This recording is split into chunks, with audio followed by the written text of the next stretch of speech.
I thought I had read an awful lot about St Kilda, and I thought I knew a lot about it. But when you go, you'll know yourself, Janet. It's just different. There's something, magical, about it. So It was quite stunning. yeah, and that's what inspired me to write the poem. And then I was delighted because it was actually placed in the Makar competition. So I was really delighted with that. And at the moment, I'm doing talks. I've got a series of photographs. I have to say, I didn't take them. It was my husband that took them. But I've got them and I've got poems, and I do a wee talk about all the different islands. And I just did it on Wednesday for the Women's Guild last Wednesday, and they seemed to quite enjoy it. And I've got another one lined up. But it's a way, I think, if you do talks to wee groups like that, it's a way of getting your poetry out there. You're actually putting the poems out. It's not just an open mic where you're just reading them. You're actually giving a wee bit of history, round about the poems. So I'll probably be talking about the tapestry one later, but I do a talk on it as well with the same thing. I call it a talk with poetry and pictures. So um, so that's really what's got me started on both of those. Originally, it was going to the islands because my husband was looking for, to find out about his past, and then we got really fascinated, and we have friends on Lewis who are great.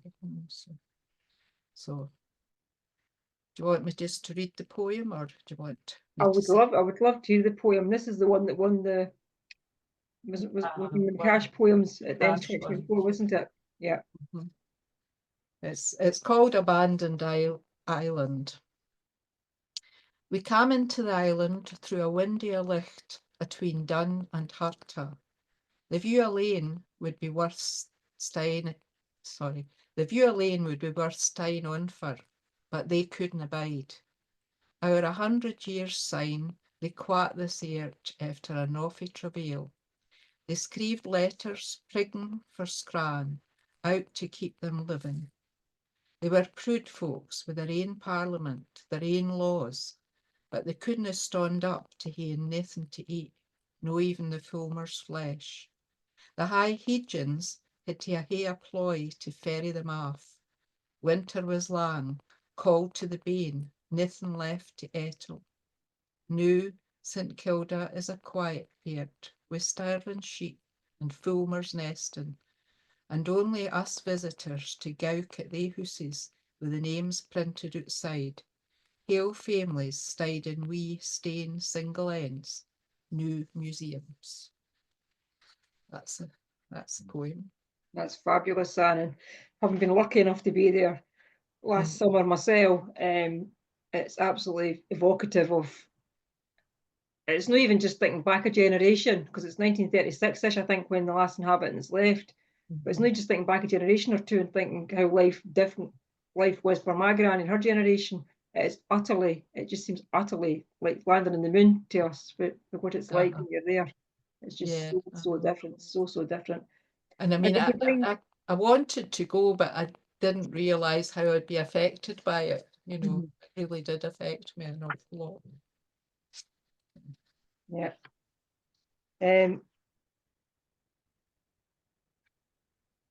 As I say, I found it quite stunning, and I found the use of photographs and things as a way that I find of getting into things when I'm out walking. I'm forever getting told to hurry up because I'm 16 feet high and taking photographs of tree and fungi, just in case I want to write about them later.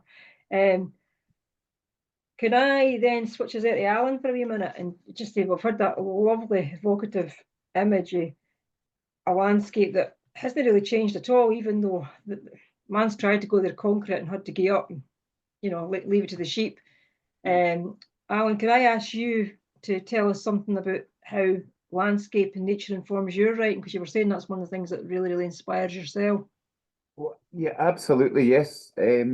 and not just my writing, just my living really, and that's been true from a very early age. I was born in Aberdeen, but I really have never felt like a city lad. You know, even there we would like seek out the tiny wee scraps of woodland that were around for building gang huts and rope swings and stuff. And moving down to Galloway was a conscious kind of decision that I want to live in a place where there's lots of wide open spaces. And it's not just seeing kind of, obviously nature's great. All writers know that nature's that's your kind of bank for metaphors for just about everything, isn't it? You know, it's, you know, moods and kind of, you know, characteristics and things like that. So it's amazing like that. But I, I've got a funny kind of dualistic notion of nature because I'd have a zoology degree, so I've got quite a lot of kind of scientific understanding of evolution and things like that, and taxonomy and things. But before that, I was already kind of just in love with it as a kind of, you know, entity, if you like. I'm not a religious man, but the closest I come is the kind of feeling that I get when I'm out and about in the woods and things, and I feel that nature in everything that we do as well, you know. So I feel like a lot of our kind of conflicts and some of the stuff that causes so much trouble in the world right now is easier to understand and easier to throw when you recognize it is actually, unfortunately, it's in our nature to be contrary, you know, and nature is, it's not always safe or kind, you know, and we do have to just kind of throw it and weather the storms, I guess. But I know I absolutely love being out and about, and if I have a story to finish or a song to finish, the surefire way to get it done is to get out and about and have a wee stroll through the woods. You just find that it sort of frees up that space and frees up that thinking for you, that you can actually be Yes. creative because your head's on somewhere else. Yeah, absolutely. It's connected to a flow state, I suppose. You know, if you get to the point, I get rhythmic walking, or it is quite nice just to kind of get into that notion. But I do most of my, certainly my songwriting, I don't sit down with a pencil or paper. It's just kind of going around in there. And I've been doing it long enough that I can kind of trust the back burner in my head. And I'm sure some of the folk watching tonight will understand that. You know, you can kind of write, I've got this idea. I'm not going to sit and chip away at it. There's a bit of my brain that'll do that for me. So boop, you go there. I'm going to be walk. And and it works about 3 times out of 10. It works, and the other 7 times I've had a nice walk. So you know everyone's a winner. Yeah, brilliant. Yeah. What about yourself? And do you find that if you can get out for a walk and stuff, it just makes you feel that if someone's a wee bit stuck, it comes to a bit better? I think so, yeah. It's in your head. You maybe sometimes I waken up with an idea and I just leave it there, and then I walk nearly every day, and I walk at least for an hour every day, I would say. And you know, you can come up with a lot more interesting things.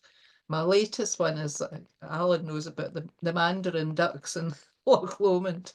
I've got this fascination for them, so I've written 2 or 3 things about them. Just because they're so unusual looking, you know, and you have in your head, well, I'll think about that, and then you go and see them and you come back and write something down. It's really good. Yeah. Loch Lomond's just out my back door, so it's brilliant, you know. Perfect. Yeah. I'm used to going to Loch Lomond, well, not on a Friday these days, but going on a Friday for the swimming, and they'll sit with their knives and forks waiting to see what cakes we've got with us. Or after you come out the water and you've got your big coat on, your hat on, they'll sit like this, waiting to see what crumbs you're going to drop. Yeah. Good stuff, good stuff. We are incredibly lucky to live in such a beautiful country where you literally just have to get your door to get scenery that inspires us, and we all know that, and you know, we know how good sort of being in fresh air and stuff for our mental health is, and how it helps us to express ourselves. So again, thinking about that aspect ourselves, and I've said it in my notes to you guys earlier, I'm an adult writer because I didn't do any of this stuff when I was a lot younger. I started writing about 9 years ago, and how I'm talking, so we're talking, so I heard talking in the house, and then you went to school and you kind of got knocked out you a wee bit, and then I was a nurse for 30 years, and it was awfully funny seeing the posh folk, shall we say, for the posh part of Stirling, coming into Stirling Royal and hearing my wee voice, and then something like that. And then I'd say, but you're fine, I'm looking after you today, you know, I know what I'm doing. Sometimes I didn't equate the accent with the ability to do whatever it was you're going to do. So our interest in Scots and our interest in promoting Scots and how we actually express ourselves and feel confident in expressing ourselves is something that I know you both want to take forward this year. And I'll be the first hand up to take part in any sort of workshops, because I can manage so much, and then I get a wee bit stuck. as to how much I want to express myself in Scots and how what kind of words I should use and if I'm using the right words in the right place, etc., etc. So could I ask you both to give us a wee bit of insight as to how we help folk to feel that they are doing it right, the kind of things you think you'd like to be doing with us around working more in Scots this year for the Federation as well, because it just fascinates me and I'm sure it fascinates others as well. Can I ask you to start with Absolutely. that, Anne? You all right with Oh, that? Anne, sorry, Anne. Right. Well, I just think, you know, I'm in the Scots language centre in the Scots language, but I find sometimes they're just a wee bit over the top with, you know, keeping it right and keeping it all in Scots and speaking in Scots all the time. And to me, I think to get folk interested in it, you maybe start off with 2 or 3 words that you might use and you know, put them into the writing that you're doing. Maybe Alan could say a wee bit about it because you actually run a writing workshop. I do, yes, which is where we first met, in fact. Yeah. Every month, the Open Book, which is a charity run out of Edinburgh, I think they put on workshops on various subjects, and they have this Scots writing one. And I'm always at pains at the start to say, look, you're not going to be getting your jotters marked here. You know, we're here to try and encourage you. This is a language that is rich in fantastic vocabulary. It's closely related to English. You know, going back to the landscape, you see it all over the place. If you look at a map of Scotland, and we're delighted when someone comes along who is like a native speaker. So many folk have your story, actually, Janet, that they knew a bit, they spoke a bit when they were wee, but then it was discouraged, or their parents spoke it, or their grandparents spoke it, but it's been kind of filtered out. And I'm not a linguistic nationalist at all. I just love vocabulary, and I think the more words you have for things, the better you can describe them, basically. And I've often said, you know, I would use a Spanish word if it was the best one to express a thing. And we rob our kids of something if we don't encourage them to use the words that they hear and the words that they speak with, like you were saying, Janet. And my worry, I think, Anne, I share with you is, in any language, there's always a difference between the artistic use of the language and the academic use of the language. And all power to the academics. My dad is one, and he's been studying Scots and contributing to the field for 50 odd years or more plus. But nobody, rules of grammar and things come after spoken language. Spoken language is the real thing. This is true in English too, and I'm at pains to tell my kids this that I teach.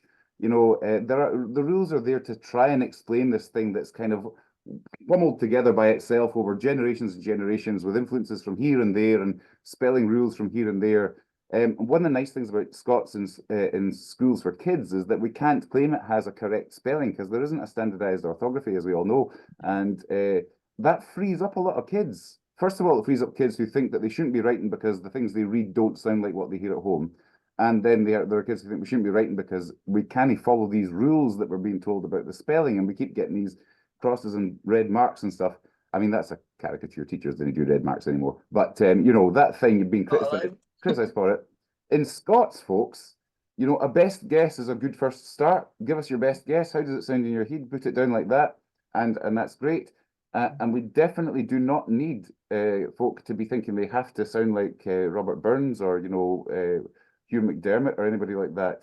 It's about finding your own voice is the thing, whether that's Scots or Gaelic or English or Welsh or whatever it is. Find the voice that comes naturally in your head and allow that onto the page. I think that's the key.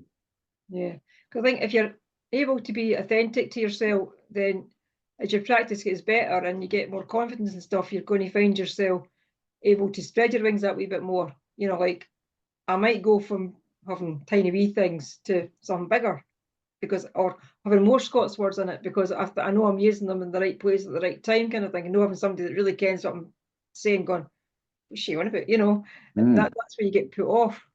Sure. So yeah, I'd love to know more of how we do that for us adults as well. As you say, it's great as your background being a primary school teacher, Alan, that you're encouraging the kids to really take that forward for us. I'd like to add that there's one argument. It has gotten very politicized, as we know, and we're all above that, of course. But there's arguments that it might be difficult for children for whom English is a second language, but that all the evidence shows that multilingualism helps every language that you're learning. And we really, really struggle in Scottish schools to get French as a foreign language. We don't have the teachers, or Spanish as a foreign language, so you have untrained or enthusiastic but not particularly accurate teachers teaching these second languages that they don't really know, when we have a second language that's spoken out in the streets and on the buses and in the shops, and we can be teaching that. And it does also improve your bilingualism, because again, it gets you thinking about how we construct sentences, how we where words come from, what's the history of our language and things like that. It's just a really worthwhile thing to do, and the kids I've taught have really enjoyed it too, so there's that. Alan, do you have anything to hand that you could give us a wee bit of a reading from at the minute? I do. Well, I'll give you a wee poem. Aye. It's a story poem. It was for the podcast, storytelling podcast I do with Susie Briggs, who's known to some of you as a fabulous poet in Scots and storyteller and performer. And we did this wee storytelling podcast called Urbi Podcast, and it was an accessible Scots was what we said. We wanted it to be accessible to folk who weren't Scots speakers, so context should give you some clues. I don't usually like tackling the issue of Scots versus English in poetry, because when you go through the Scottish Poetry Library, about 90% of the poems in Scots are about the fact that they're in Scots, and I get a bit wearisome of that, if I'm honest. But this one does tackle it in what I hope is an amusing way. It's called Fox and Tod. Ae day doon by the bonny Tweed, a Tod was hungert, sniffing roon. He wasna feeling aff a guid. His heart was sair, his tum was toom. He hadna had a bite since supper. Man, but he could use a feed. Wi'oot a feast and good and proper, he fair thought he'd soon be dead. When a' a sudden, there he seen a bonny crater slinking past. That lad, he thought, could be my friend if he could help me brak my fast. The beast had fur the reed o' autumn, pinted lugs and skinkling een. Tod dashed out and quickly caught him. Here, he said, I've never seen a beast like you, sae sleek and bonny. In fact, you look a bit like me. We could be twins. Come on now, Gonny, tell me what your name might be. Of course, the beast replied politely. I'm a fox, both spry and wise. To meet another just as sprightly is a wonderful surprise. A fox, cried Tod. What unca beasts ging slinking round about this earth? But here I'm hunting for a feast. I'm thinking you could play a part. What splendid luck, said Fox, delighted. That's just what I've set out to do. What food I find, you are invited. We'll dine together, me and you. The twae got spraffen, baith agreeing twa heeds mich van meer nor yin. When Tod cried out, What's that I'm seeing? A puddock, let the hunt begin. Sure enough, a wee green chappie loupit through the moss and bog, but Fox cried, Wait! Tod wasna happy. That's not a puddock, that's a frog. Awa, said Tod dumbfounded greatly, that beast's a puddock, plain as day. A frog, said Fox, quite obstinately. Meanwhile, the puddock got away. That's doon to you, you glaikit numpty. Tod thought he could almost greet. I'm starving here. My belly's empty. Now finish something we can eat. As Foxy growled, a wee bit angry, a fat wood pigeon did alight. Come on, said Fox. We both are hungry. A pigeon makes a tasty bite. You sneak up behind him. That's your mission. I'll grab him when he flees from you. But Tod, confused, could barely listen. A pigeon? Yon's a cushy do. A cushy what? Was Fox's answer. Nonsense, pigeon. Now come on and hurry, or we'll miss our chance here. But hour late, the dew was gone. Oh, mechty me, the Tod lamented. That's twae good meals we've let awa. This hunger's driving me demented. See far you've been nae help at a'. But here, he cried as on they donnert, passing through a farmer's field. Thon hoggie's lost. It's fair for wonert. That could make a toothsome meal. We'd eat for days gin we could tak it. I'm fair ready, so I am. But Fox just laughed, and off he racket. Why, that's no hoggie. That's a lamb. Honestly, the way you talk, do you invent it just for fun? Tod gulped, then shook his head and shot. He'd spied a farmer wi' his gun. Come on, cried Tod, completely flegget. Never mind the beastie's name. I tell you, if we dinna leg it, that lad'll shoot us just the same. They fled without a moment's waiting, jouking gates and louping dykes, and hid wi' heartbeats palpitating in a hedge o' jaggy spikes. And oh, what luck! The hedge was bursting, full o' berries glossy black, the thing for which they'd baith been thirsting, a satisfying tasty snack. Yes, cried Tod, at last we're winning, I'll eat these brambles by the bunch. I'd say blackberries, Fox said, grinning, but what the heck? Let's call them lunch. Yeah. And that just shows the language, doesn't it? You know. Absolutely brilliant. Uh, Totally takes you with it. And as you say, what you were saying about not every single word having to be in Scots, there's enough in there that if it's not quite what your ear gets, you get the gist of it anyway. But Yeah, absolutely, absolutely, aye. how on earth you managed to put the accents on? Because that's when I would fall over. Very posh Fox. yes.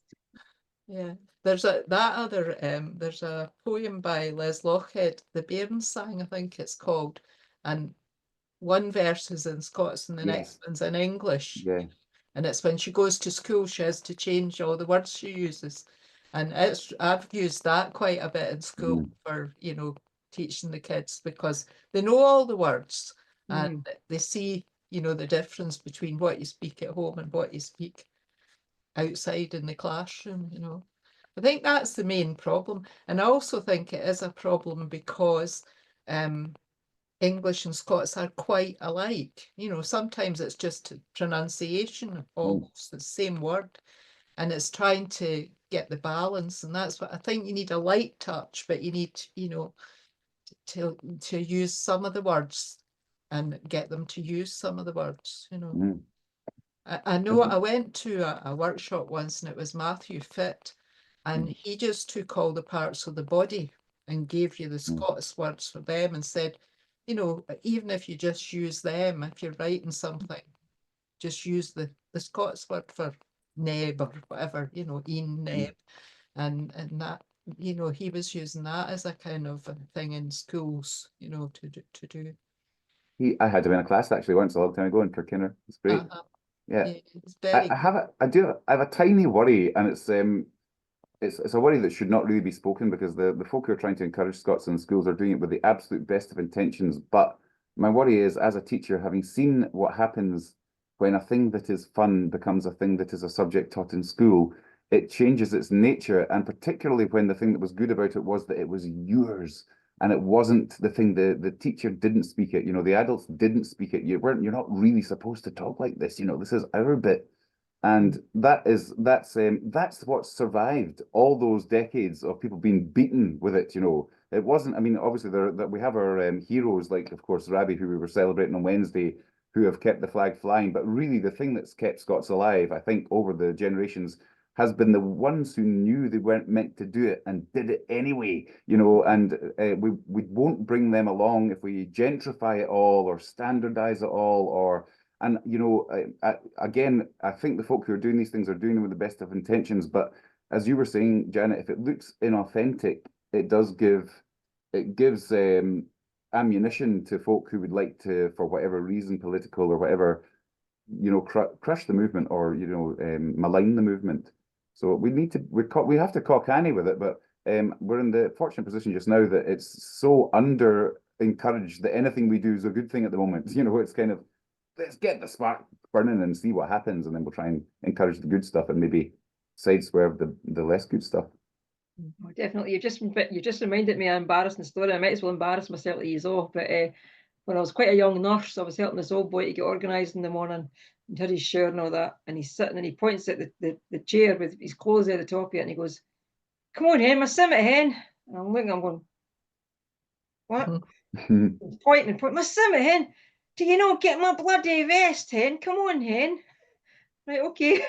And I went away home. I says to my granny, this old chap says is about getting his simmet. His vest.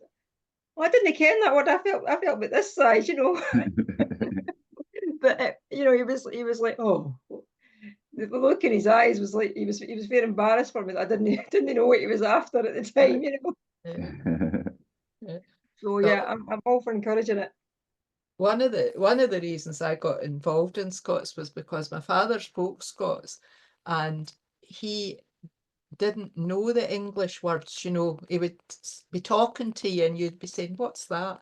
And one time, for instance, he was talking about a parton and he was saying, you know, a parton. He says, I think it's something like a crab, you know, and he just didn't know the words, or he wasn't aware of them, and he'd talk about spjugs, you know, and all that kind of stuff. And we were brought up with that, with him speaking to us like that, and you know, we learned all these words from him. And he really genuinely didn't know some of the English words at all, you know, so that's what got me interested, really, you know. And that's kind of where we've fallen away the generations. And I know in terms of your Makar and Scrievership this year that we're looking to sort of do a wee bit of digging and a wee bit of encouraging our Scots language. So could I move us on just a wee bit and ask what your thinkings are relating to how we work forward and what some of our plans are? And here's the disclaimer, folks. We may all tell you we're taking you out of the moon and a wee day out with the Federation of Scotland, but it might not happen. That's a disclaimer, Anand. Could I ask you have a wee chat with us first as to what your plans is, and you and Alan, I'll just sit back and take notes. Yeah, what we're going to do, Anne?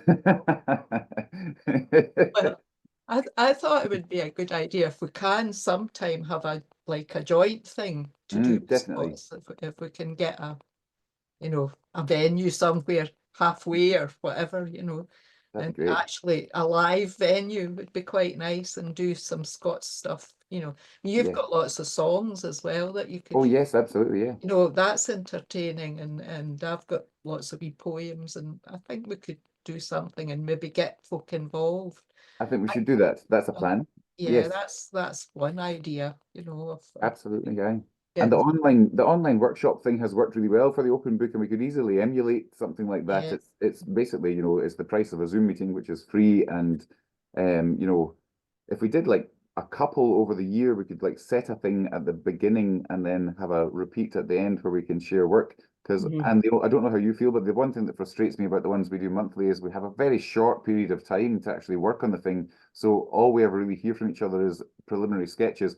I have to say, and you'll no doubt agree, that there's a lot of folk who come along who do the most astonishing stuff in the time given. You know, they can write, you know, pages of beautiful, descriptive, heartfelt, conversational stuff. It is inspiring every time. But it would be different and interesting to try and do it where you actually say, well, we've got, you know, 3 months to have a go at this, maybe.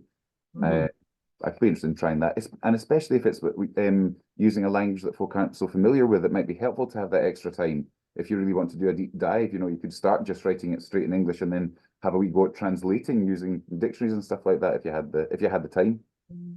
Yeah, I think that would be quite good as well, that idea of, because you know how there are some folk who come along who don't really have much Scots as well at these, and if they got the chance to translate almost, you know, take the dictionary away, and because at the time you're just scribbling really to get it down, aren't you? So, you know, that sounds like a great idea to do it as a, you know, start off with one and then a couple of months later, whatever, Great stuff. join up The again. ESL online are very good, aren't they?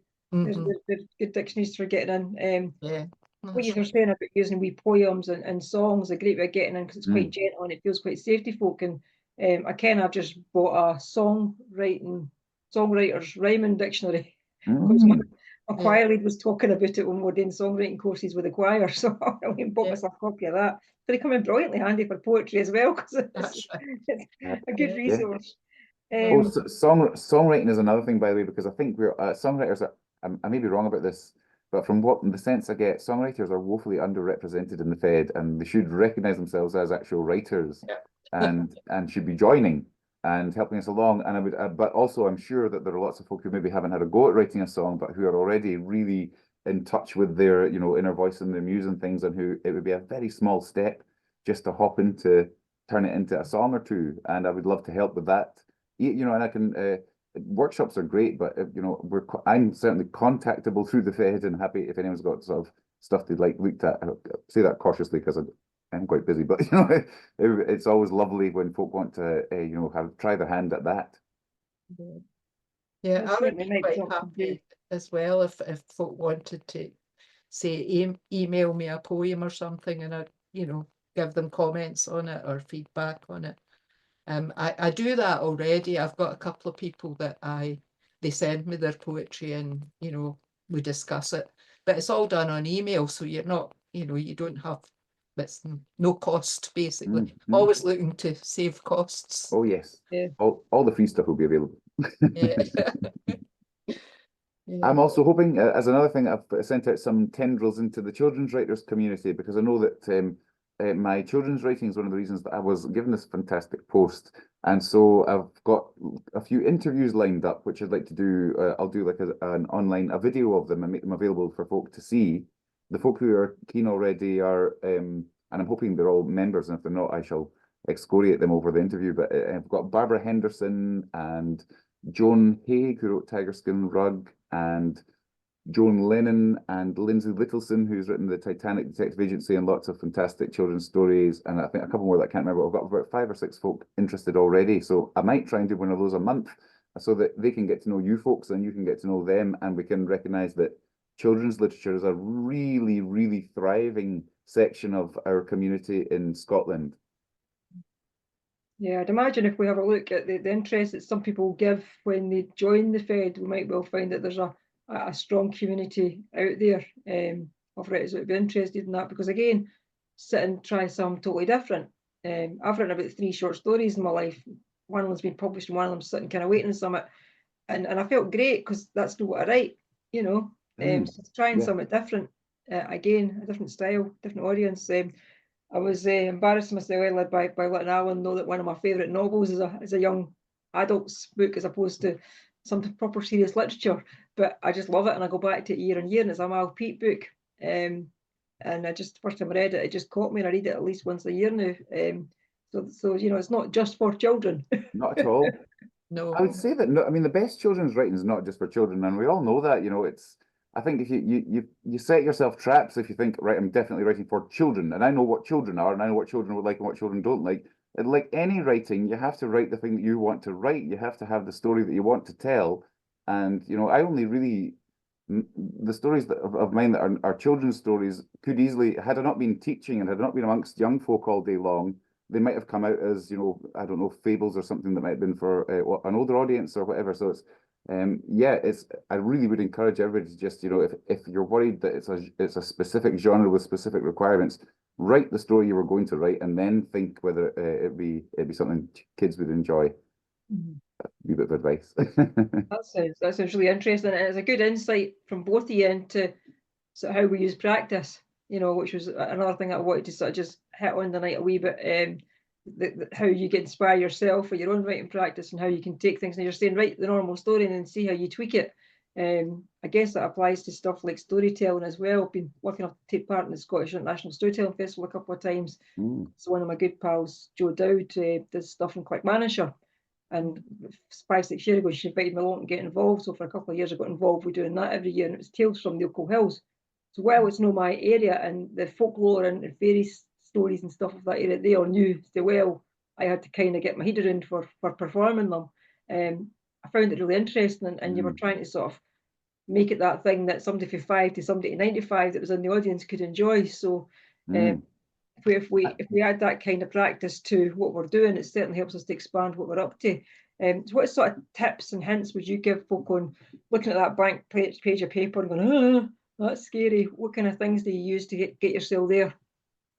Well, may I go first then? But my only trick, if I have a trick, and I haven't been terribly prolific lately, so I don't know if this really works, is to make sure all your displacement activities are also creative. So when you're putting off the writing, make sure you're putting off the writing by practicing your guitar, and when you're meant to be practicing your guitar and you're putting that off, make sure you're putting it off by drawing a cartoon or something like that, you know, and just keep yourself in the headspace that you are meant to be, or not meant to be, that you want to be producing something, because there's no meant to about it, and I should be cautious with that language because nobody needs to be hard on themselves if it's a struggle to get something done. But I really do think that you can sometimes unlock something by doing something completely different, but still creative or still in a similar vein or headspace. That left-right brain comparison. I know you get taught it because my son was yapping to me about it because I was using it in mental health facilitation work. But it's that way that you actually, by being able to switch to something different that's creative, you can allow yourself to relax enough to actually release the idea and get it going. That was kind of stuck. Yeah. Yeah, your That's editor can get in, idea. your internal editor can get in your way too early, you know. That Mhm. that voice's job doesn't come along till the very, very end, you know. Don't let it stop you. That's wonderful advice, actually. Don't let your internal editor stop you. Yes. I'm going to get a note of that then. Where's my pen? I remember during COVID, Laura Fife, you know Laura Fife, she was the Makar at Stirling. She did a wee thing early in the morning, and it was, you had 6 minutes basically, and all she did was she gave you a word or a prompt, and you'd to write and just write and not think, just write, and then it was up to you whether you did any more with it. Mm. But I found that very helpful. I didn't always watch it at whenever time, 6 in the morning, but I would watch it later in the day maybe and give it a go. And Yeah, I I did it got a before. lot of poems out of that, a lot of things from it. And it's that idea of just writing. Don't think about it even, just somebody gives you a word, what do you get out of it? Mm. That's how I get myself going sometimes. Yeah, I've just this morning done the last Marjorie's Table. I've been doing the work that Marjorie from Open Books been doing over the last month at 7:30 in the morning. So the pair of dogs been walked early, fed early, and then left to sit in Yeah. Amazie's cell for half an hour rather than cuddling up in my lap first thing in the morning. But that's been great. And as you say, Anne, I've now got a notepad with about, I don't know, 20, 25 pieces of could be some things in them, which I wouldn't have had if I hadn't actually made myself sit down and commit to doing a workshop. So, great way of getting yourself back into the swing when you've maybe not been doing it. Then your written work so long, getting put off by life, getting in the way of trying to be creative. Try and keep that inner child in us as adults going. Is kind of maybe what I'm trying to say. I might also it should say be fun. It should be fun to write. You shouldn't be saying, "Oh, I've got to write this for something." It should be, I want to write it. I'm enjoying writing it. That's it. And if you have enjoyed writing it, then you have succeeded in writing in the only meaningful way that there is to succeed in writing, and having had a couple of books out now and been published, which was my absolute ultimate dream, I thought, oh gosh, getting a book that folk have read, folk you don't know haven't read, have read, I should say, will be it. And it basically was, it's not, nobody makes any money from selling books anymore. I haven't had a bestseller or anything, but there's no, it doesn't put a roof over your head or feed your kids or anything like that. But if it's a thing that you are proud of, if it's the thing you wanted to write, then it's an absolute win.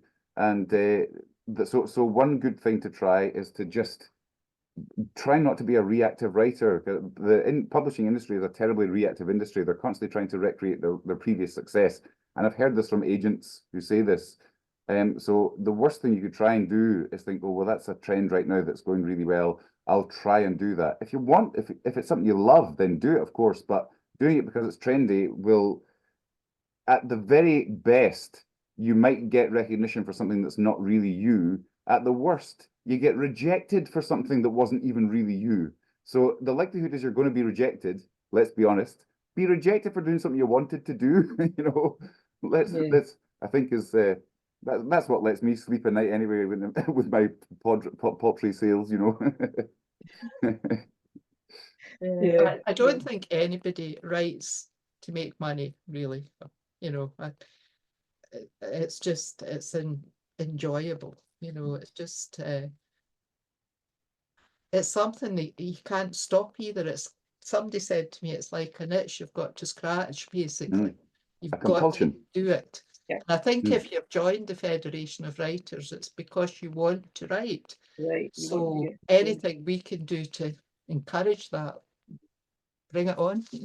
I was interested, Anne, when you were talking about how, if I can draw your attention to the Great Tapestry, to your Waft the Weft book, you were talking about how you were actually taken by the images of the tapestry itself, and then you went off and started researching on that. So sometimes it's that one tiny wee thing that just becomes something massive, because you probably didn't think when you first were looking at the images, I'm going to have a book out relating to this in a year's time or whatever. So can you give us a bit about that, and then could you maybe read us something from that? Would that be possible? Yeah.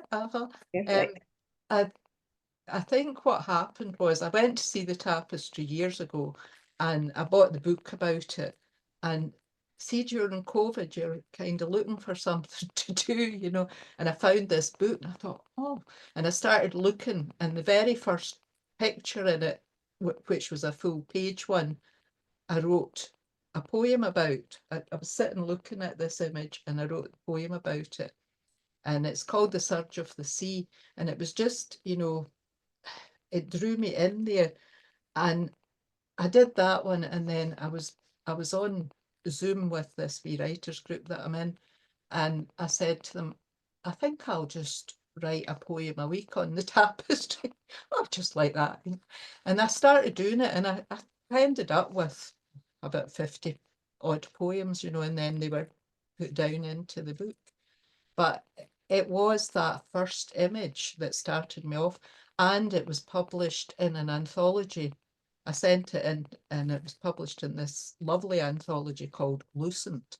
And that encouraged me. I thought, oh, somebody liked it, which is another thing. If somebody actually likes something you've read, you know. So you want me to read that one? Because that I'd was my love you to read inspiration something that for got that. me Yeah, yeah, started. absolutely. If I can, I think it's at the very back of the book. Yeah. It's called The Surge of the Sea. And just to give you a quick inkling, it's a woman standing in the sea, basically, but she's in the shape of a cello that is on the tapestry. She's shaped like a cello, and she's singing, and it's Gaelic and English. So it's that. Anyway, this is what came to me. Her body is a cello, clothed in yellow flowers. She rises from the sea, pouring out her music, praising the Gaelic. Her red hair is plaited in a double helix, proof of her birthright. Around her, fishermen cast their nets on the waves as the sea surges. The ocean is roaring, sweeping the sand. The eternal tide of her culture is sewn in every thread. Above, wild geese fly, following their leader, forming and reforming, just like the tide, flowing in its circular journey, calling to her to soar and sing her song, the surge of the sea. So that's what started me. That's beautiful. And it's not even in Scots. And I don't often write in English, but that's what came. And excuse my lack of knowledge, but is the tapestry still on show somewhere at the moment? Because I know it was on show for a while. It's near you, Alan, is it? It's Gala Shields. Is it in Galashiels? I didn't know, right? It's I in haven't Gala seen it. I did Shields, yeah. and it's a custom built building. It's Mm. absolutely fabulous. Right. I saw it in New Lanark, and then That's what I've heard it was. Yeah. and it's been moved around a bit, but this is actually, it's all in cases, and what they've done is it's the history of Scotland from the beginning to up to the Parliament. That's the last one, is the opening of the Parliament in Scotland. But each area is a historical period, if you like, and so you can go in and like, I'll just do the 20th century, I'll just, you know, whatever, and you can't go for less than 2 hours, but you could be there for days. It's so good, you know, and there's a wee explanation of it all. And the fact that it was a community project, people did this, they sent out a piece of cloth and the threads, and communities made it. It's just brilliant. So it really inspired me, you know, just to, and I still write about bits of it, I have to say. Yeah, I go back, have a look, you know, because you can go online and get images online. There's a, you know. Right, okay, well, that's interesting as well. Maybe, Anne, if you've got a second, you could see if you can find a link to it, the tapestry, or I'll have a look while we're talking away and see if I can find a link and pop it in the chat for folk if I can do that. I think if you just look up I think it's the tapestry photos or something like that, and you'll get the link to all the pictures of each panel has been photographed. I can't remember the guy's name that did it. Right. Rosie just popped up a comment in the chat saying the founder is Andrew Crumley, original from Craig Miller. That's right. Very interesting. Yes. Very interesting. There you go. And I've met Andrew when we did stuff with Euros before. Yeah. Perfect. Thank you. There's Oh, there we go. the Thanks, link Colette. there. You Colette. saved my not very good tech skills from Brian. Yeah. Alan, could I ask you if you would give us another wee bit of reading, and then is there anybody got any questions for Alan and Anna before we finish up? Would you Yeah, give? sure. I'll give you another wee poem. I'll give you another wee poem. I'm only doing the poems because they're short. Because I'm not trying to. I'm not getting in your act. And Am I not getting to see Callum tonight? No. oh well, I could give you. I'll give you a wee bit of Callum then. In fact, Charlotte, if that's all right, Yeah. I'll do that. I So like Callum. this was the book that was the first time I actually let the Scots vocabulary out because, you know, previously, as I'm sure we've all done at some point, if I thought of a Scots word, I'd think, oh no, I can't use that because folk will not understand it. And then in this one, I wasn't trying to write in Scots, and it isn't in Scots, it's in Scottish English. But like we speak, if the first word that came in or the best word that came to my head was a Scots one, then that's the word I used, and it just made it much more fun to write. I'll read you this wee bit because it's connected to music, and we mentioned my love of music. So the story is about a group of young friends, 10-year-olds, who encounter these animistic nature spirits that kind of bewitch them and allow them to see the landscape in all its living glory, but they're also very mischievous, and they play tricks and do things which seem quite dangerous and unpleasant. And Callum is concerned at the moment because his friend Vicky has gone missing, and he's concerned that she's been spirited away by these beings. And Vicky is a lass who is naturally musical. She can just pick up any instrument and play it immediately, which Callum doesn't really understand because he's not musical at all, but they're great pals, so he's worried for her. So he's gone sprinting up the mountain, the titular mountain, because for some reason he knows she's gone that way. So we find him breathless at the top of the mountain. Stopping for a moment to catch his breath and to wipe the sweat from his eyes, Callum scans his surroundings for some sign of Vicky. Far below him in the direction from which he's run, he can see the monument, and beyond that, the town, almost invisible in the heat haze. The sea is a jewelled mirror sparkling off to a shimmering horizon, the dark bulk of MacArthur's Island hunkered in the bay like a sleeping dragon. For a brief moment, Callum feels dizzy, as if he could just fall off the hillside and tumble into the giant sky's waiting embrace, but he's called back to himself by a shout from above. Callum! Callum! Over here! Spinning round, Callum sees movement about halfway up the jagged rock face on the north side of the corrie. With a surge of relief, he realises it's Vicky, waving down at him, and evidently quite all right. It takes him a further 10 minutes to reach her, picking round the Lochan's rocky shore, then scrambling up the rough, uneven stone of the cliff. He finds that he's following the course of a trickling burn that flows from some unknown spring higher up the mountain, sometimes disappearing completely under the rocks, only to reappear further up. At last, exhausted and scarf-handed, he arrives at Vicky's side. She's sitting on a broad, flat boulder which is warm from the sun and commands a stunning view down into the corrie and beyond. Callum collapses breathlessly on his back, the warmth of the stone soothing his aching muscles and the heavy stillness of the air settling on him like a comfort blanket. Ready? Asks Vicky. Callum sits up abruptly. What? He gasps. Vicky looks impatient. Are you ready? She repeats. You'd better be ready. It's going to happen in about 2 minutes flat.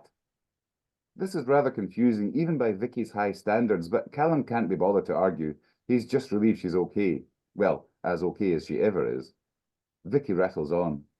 Isn't it incredible? I mean, I thought I knew music before we met these things, but wow. Ah, thinks Callum, so this is about things of green and the others. A little note of worry awakens at the back of his mind. What have they told Vicky? Before he can express his concerns, however, Vicky has handed him a stout wooden pole about the same height as himself and is bustling him over to another boulder, which sits at the top of a steep stone chute. All the while she's blethering away under her breath, saying things like, a wee bit more to the left, and unbelievable, this is going to be unbelievable. Yeah, I'll skip a wee bit because they're just setting up the mountain. She's been told how to set up the mountain to make it make a sound, so we're going to jump ahead. Oh, look, she says. She points down the hillside and Callum sees the heather bouncing in a sudden warm rolling wind, moving in waves up the mountain towards them. 10 seconds, yelps Vicky. 9, 8, 7. The rising wind has reached the Lochan and is tickling the waters into motion, ripples spreading in wide arcs and sparkling wavelets breaking on the shore below them. 3, 2, 1, now! And since we're out of time, if you want to know what happens next, you'll have to read the book, I'm afraid. So I'll stop there for a bit long. There speaks an author. You need to buy my book if you want to ken it. Exactly. Get it from the library, folks. Free of the libraries. Fantastic. Anyone got any quick questions they'd like to ask before we close this evening off? It's been absolutely brilliant to hear all about your practice and your thoughts for what we're going to do this year. I'm really excited. Just pin your mics on a second, guys, because there's only wee droppies on the meeting anyway. If anyone's got any questions they want to ask us before we finish up. I just say thank you very much. That was just so enjoyable. Thank you both. I'm just so looking forward to where we go from here. I'm trying to think of a way to put at the end of your year, what would make you feel that you'd succeeded? You understand what I'm getting at? Yeah. That? What would make you feel fulfilled? I'd like to know a lot more of you. You know, meet a lot of folk and get out of Galloway. You know, getting exit velocity from Galloway is very difficult. So if I can do a couple of things out and about, that would be really lovely. I'm wanting to get down to Galloway. Yeah. I I need to thought we come could down. all go to Galloway. That would also be absolutely fine, yeah. I've got a spare room. You and me and Vera, Anne. Here's my camper van for those that don't know. Yes, that's right. You'd go down and do something down there. And you could come to Balloch and do something on the shores of Loch Lomond. Great, yeah. Anyone else got any other questions or anything they'd like to say before we finish up? It's just been absolutely brilliant. I've enjoyed listening to all of the writings, but also what's inspired you. So thanks very much for that. Thanks for coming. Pleasure. Well, in that case then, can I thank you all for giving a wee bit of your Friday night to be part of the Federation of Writers Scotland event tonight, or Meet the Makar and Scriever event. I'm really excited about what's going to be coming this year, and we'll be working really, really hard to put on as much opportunity for our members as we can that interests you and gets you writing, because at the end of the day, that's what it's all about. So thank you very much tonight, folks. Have a good weekend. Praise Scotland at the Rugby the Mora, and we'll see you later. Thank you. Good Bye, night. folks.